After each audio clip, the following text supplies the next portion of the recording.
dan membaca gejolak psikologis masyarakat. Para spiritualis semakin yakin gelombang ini sangat mungkin terjadi. Mengapa hal ini mungkin terjadi daripada tidak terjadi? Mari kita bongkar satu persatu. Assalamualaikum warahmatullahi wabarakatuh. Salam rahayu untuk panjenengan semua. Pernahkah panjenengan semua merasakan sebuah pertanda yang muncul di bulan Agustus 2026?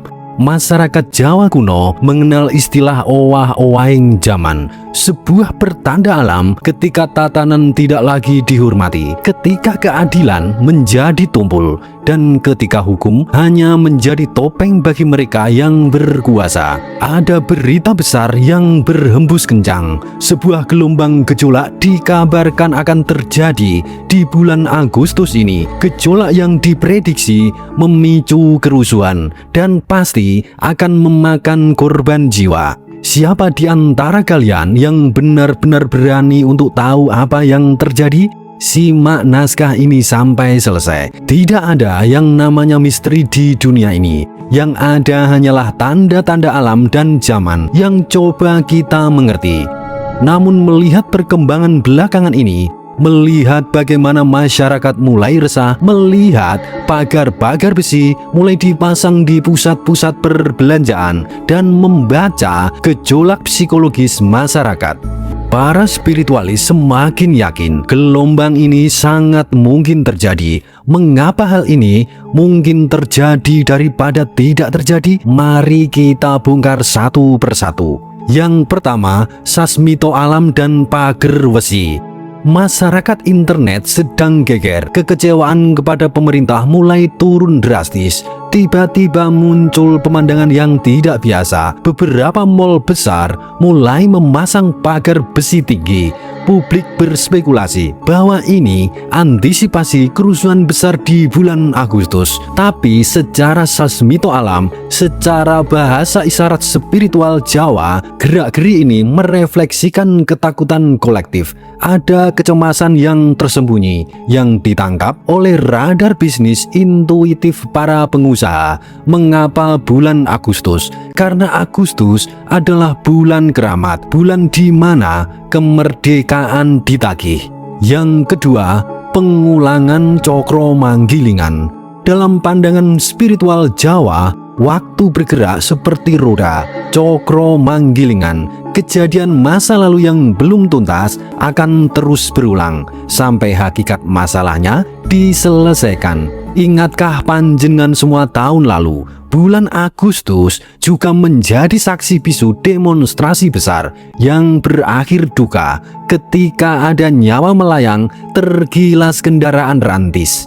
Tahun ini pola itu memanggil kembali. Agustus adalah momen peringatan kemerdekaan. Namun ironisnya, rakyat merasa kemerdekaan itu belum pernah benar-benar mereka miliki. Ketika saluran komunikasi pemerintah dihambat, amarah rakyat yang memuncak di bulan Juli akan mencari titik leburnya di bulan Agustus. Yang ketiga, hukum yang menjadi lawakan, hilangnya keadilan sejati.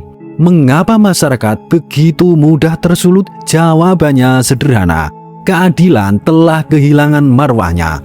Mari kita lihat kasus yang baru-baru ini membuat publik geleng kepala. Kasus Febri Adriansyah yang menyeret nama-nama besar. Ditemukan brankas penuh uang dan emas di sebuah rumah. Namun apa yang terjadi saat pemeriksaan? Seseorang mengaku tidak tahu kombinasi password brankas di rumahnya sendiri. Ini sandiwara macam apa? Lawakan hukum seperti ini melukai batin masyarakat. Belum lagi manuver tokoh-tokoh hukum yang mendadak sakit atau naik kursi roda usai bersuara lantang.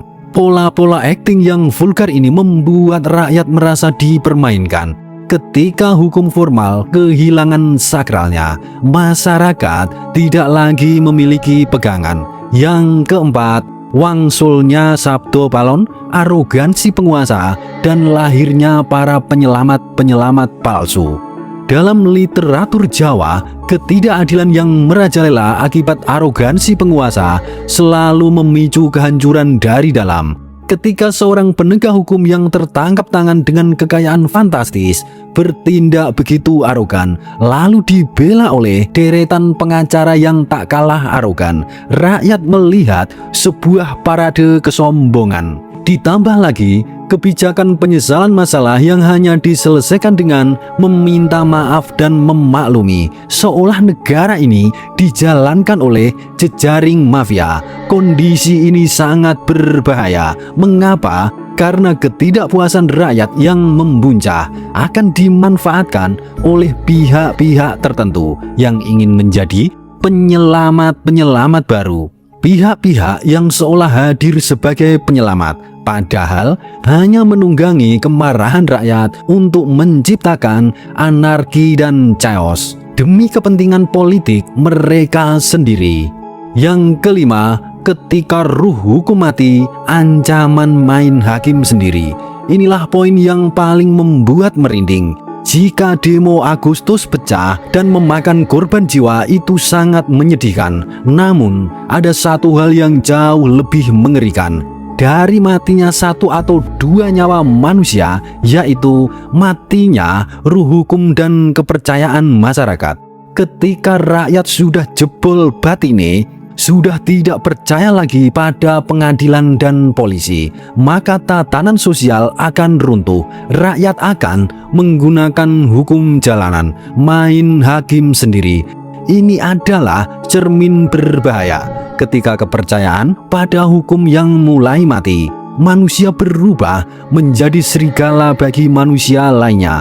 Homo homini lupus. Apakah bencana gejolak Agustus ini masih bisa dicegah? Masih sempat. Kuncinya ada pada ketegasan Bapak Presiden Prabowo. Beliau harus mengambil tindakan ekstrim dan berani. Beliau harus hadir secara langsung, memotong bisikan-bisikan manis dari pembantu di sekitarnya yang mungkin punya agenda tersembunyi. Jika Presiden berani menjamin penegakan hukum berjalan objektif tanpa pandang bulu, bahkan jika harus menindak keras pejabat atau penegak hukum yang korup, maka kepercayaan publik akan pulih seketika. Biarkan rakyat menyuarakan pendapatnya dalam demo yang damai untuk melampiaskan ketidakpuasan, sebab itu adalah hak demokrasi. Namun tugas pemerintah adalah menjaga agar tidak ada percikan kerusuhan. Jangan biarkan bumi Indonesia dinodai oleh darah ketidakadilan. Terima kasih sudah menyimak sampai akhir. Bagaimana pendapat panjenengan semua? Apakah panjenengan semua merasakan tanda-tanda zaman ini di lingkungan sekitar panjenengan? Tulis pendapat panjenengan semua di kolom komentar. Salam Rahayu, Rahayu, Rahayu. Suradira Jayaningrat lebur dening pangastuti. Wassalamualaikum warahmatullahi wabarakatuh.